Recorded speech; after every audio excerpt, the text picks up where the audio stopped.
Hello students, welcome back to our classes again. कैसे आप सब? आई होप आप सब बिल्कुल ठीक होंगे। स्टूडेंट्स, हम एक्सरसाइज 7.2 के बहुत इंपॉर्टेंट बेसिक्स अपनी लास्ट वीडियो में कर चुके हैं। आप सभी उस वीडियो को जरूर देखें, बिकॉज उस वीडियो के जरिए ही आपको बहुत सारी चीज़ें क्लियर होंगी जो आप कॉन्ग्रुएंस ऑफ ट्रायंगल में यूज़ करने वाले हैं। और ये चैप्टर भी बहुत इंपॉर्टेंट है, बिकॉज आपके 7th, 8th, 9th और 10th क्लास में दोबारा ये टॉपिक आपका आने वाला है। तो आप इस टॉपिक को अगर इस बार बहुत अच्छे से समझ लेंगे तो आपकी नेक्स्ट क्लासेस के लिए आपको बहुत ज़्यादा इजी हो जाएगा। और ये बिल्कुल इंटरेस्टिंग टॉपिक भी है। ओके स्टूडेंट्स, अब इस एक्सरसाइज में वीडियो में हम करने वाले हैं क्वेश्चन नंबर 1 स्टार्ट करने वाले एक्सरसाइज 7.2 का। 7.2 के फर्स्ट क्वेश्चन में आपको देखो क्या दिया हुआ है, गिवन दिया हुआ है AC is equal to DF। AC is equal to Z।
तो यहाँ पे दोनों एंगल इक्वल हो गए। अब देखो साइड और इनके बीच में इंक्लूडेड एंगल, जो बीच में एंगल बन रहा है वो है इक्वल। अगर साइड में कोई एंगल इक्वल होता तो कॉन्ग्रुएंट नहीं होती। ये कहां पर है? बिल्कुल बीच में, ठीक है। Included between two equal sides.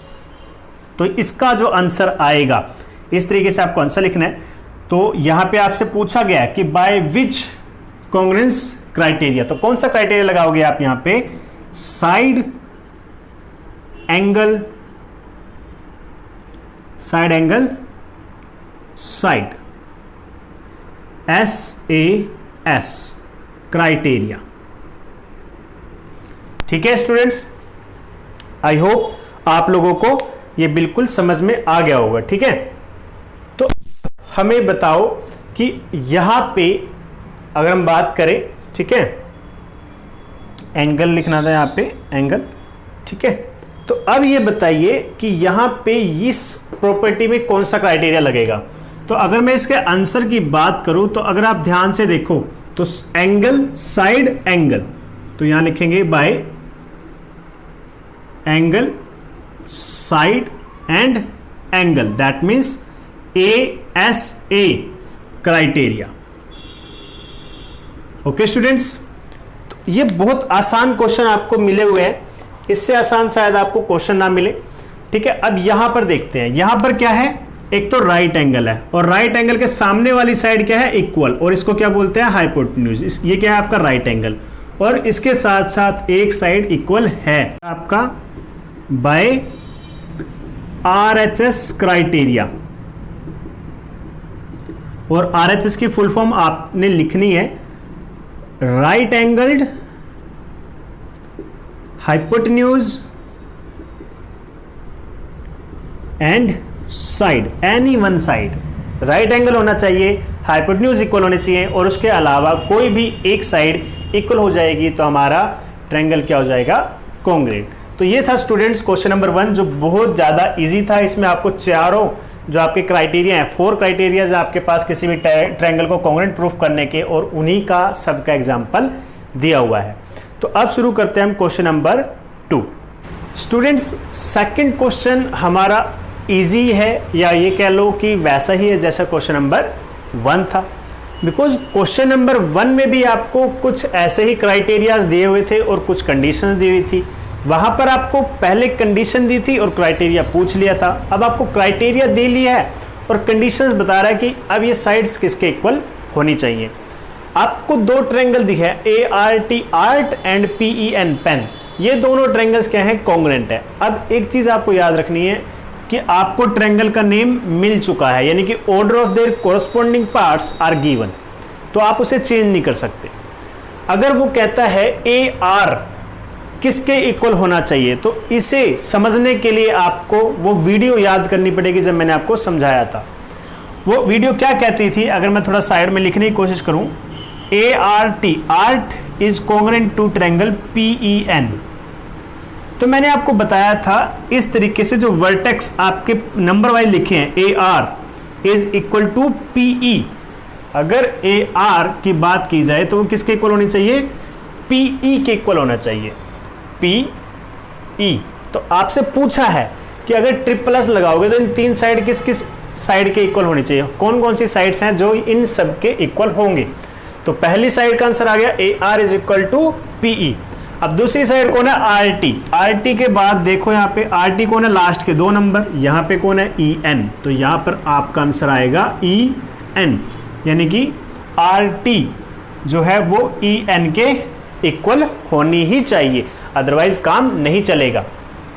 Third जो आपकी एटी, एटी कौन है, ये जंप लगाकर जो लास्ट की दोनों है, ठीक है। तो इसी तरीके से जंप लगाकर पी एन, तो अगर हम बात करते हैं एटी की तो वो पी एन के इक्वल होनी चाहिए। आई थिंक आपको ये समझ आ गया होगा कि किस तरीके से हम कोरस्पॉन्डिंग साइड्स निकाल सकते हैं और कौन कौन सी साइड्स किस तरीके से ट्रायंगल के नेम में छुपी हुई रहती हैं जिन्हें हमें ढूंढना होता है। ठीक है स्टूडेंट्स, तो फर्स्ट पार्ट यानी कि ए पार्ट समझ आ गया सभी को। अब बी पार्ट की बात करें तो बी पार्ट में आपको क्राइटेरिया चेंज कर दिया, वो कौन है, side angle side. Side angle side में यानी कि टू साइड्स इक्वल होनी चाहिए और उनके बीच में बनने वाला एंगल इक्वल होना चाहिए। एंगल तो आपको दे दिया गया है, एंगल टी और एंगल एन, यानी कि ये एंगल आपको दे चुके हैं। अगर ये एंगल आपको मिल चुका है तो आपको इसके साइड यानी कि एक दो इन दोनों साइड्स को ही इक्वल प्रूफ करना है या इक्वल होनी चाहिए। अदरवाइज अगर कोई और साइड इक्वल हुई तो वो आपकी कॉन्ग्रुएंट ट्रायंगल नहीं मानी जाएगी। तो अगर मैं बात करूं आर टी की, तो आप देखो आर टी कौन है, ये रहा आर टी, डबल स्ट्रोक लगा चुके हैं। अब डबल स्ट्रोक कहां पर है, इसके साथ, तो यहां कौन सी साइड इक्वल होगी, ई एन, क्योंकि बार बार तो चेंज नहीं हो सकती। एक बार अगर ट्रायंगल आपका कॉन्ग्रुएंट हो गया, चाहे वो किसी भी प्रॉपर्टी से हो, वो साइड्स जो पहले इक्वल प्रूफ हो चुकी है या वो एंगल जो पहले इक्वल प्रूफ हो चुके हैं वो एज इट इज रहने वाले हैं, चाहे आप कंडीशन कितनी ही चेंज कर दो वहां पर। ठीक है स्टूडेंट्स, और पी एन आपने किसके इक्वल प्रूफ किया था, तो आप देखो पी एन किसके इक्वल है, एटी के। वैसे भी अगर आप यहाँ पर देखोगे तो ये पी एन में ट्रिपल स्ट्रोक है, तो ट्रिपल स्ट्रोक पहले से किसके इक्वल है, यहाँ पर एटी के, तो आपका आंसर एटी आ जाएगा। नाउ अब अभी तक तो आपने ये दो क्राइटेरिया यूज किए हैं। थर्ड क्राइटेरिया अगर हम बात करें तो एंगल साइड एंगल क्राइटेरिया है। एंगल साइड एंगल क्राइटेरिया होता है जिसमें दो एंगल्स इक्वल हो और उनके बीच में जो इंक्लूडेड साइड होगी वो कैसे होनी चाहिए, इक्वल होनी चाहिए। इंक्लूडेड साइड पहले ही आपको गिवन दे दी, AT and P N, AT and P N. अब यहाँ पे जो आपका एटी है और पी एन है, इनके जो साथ में बनने वाले एंगल्स है 1, 2 और 3, 4, ये दोनों कैसे होने चाहिए, इक्वल होने चाहिए।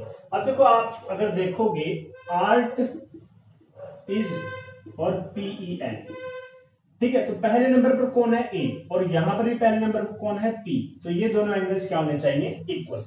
तो आप इसका फर्स्ट का जो आंसर लिख सकते हो एंगल्स के लिए, क्योंकि देखो एंगल साइड एंगल में साइड तो हमें दे दी, ये रही साइड।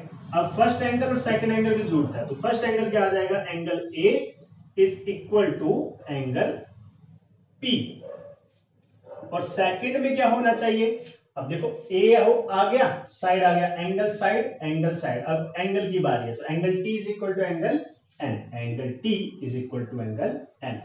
और यहां पे आपका क्वेश्चन नंबर सेकंड भी हो चुका है फिनिश। आई होप स्टूडेंट्स आपको फर्स्ट और सेकंड दोनों ही क्वेश्चन ध्यान से समझ में आ गए होंगे। अगर फिर भी कोई प्रॉब्लम है तो आप मुझे बता सकते हो। आज की वीडियो को रखें थोड़ा शॉर्ट, ताकि आप अपना काम कर सको, अपनी नोटबुक्स कंप्लीट करो और अपने पीछे का जो काम है उसे रिवाइज करो। तो स्टूडेंट्स आज के लिए बस इतना ही। Thank you, have a good day.